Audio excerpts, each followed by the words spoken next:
Hello, everyone, and welcome to another edition of Word in Season. I want to talk to you guys about something that the Lord has really been challenging me about lately, and that is thankfulness.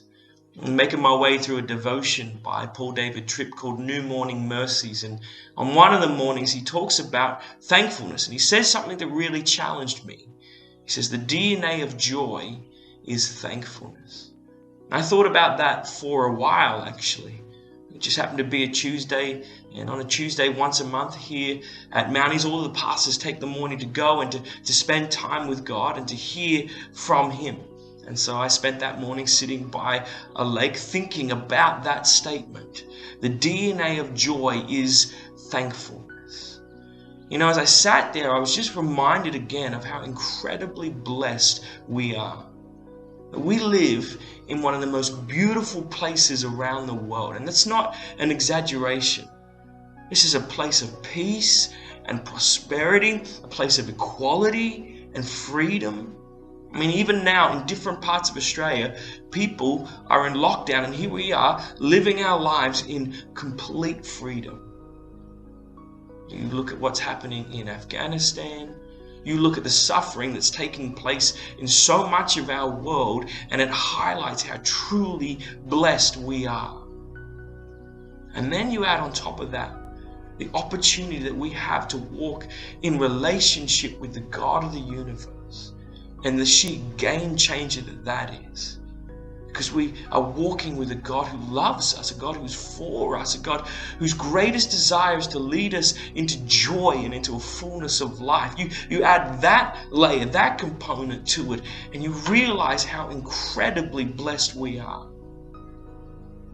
And it's so important for us to remember that, because our culture is pushing us in a very different direction, where our culture creates entitled people who are constantly wanting more, and because of that, are never actually satisfied. I think there's a better way. I really do.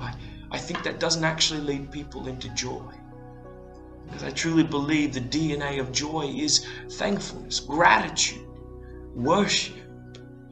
So I pray that you, like me, would be reminded of the good gifts in your life that come from your Heavenly Father.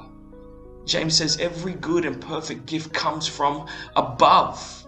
That's the truth. And yet so often we just actually don't acknowledge the blessing in our life that comes as a good gift from our Heavenly Father. I want to finish with a short poem on thankfulness. It's almost like a prayer.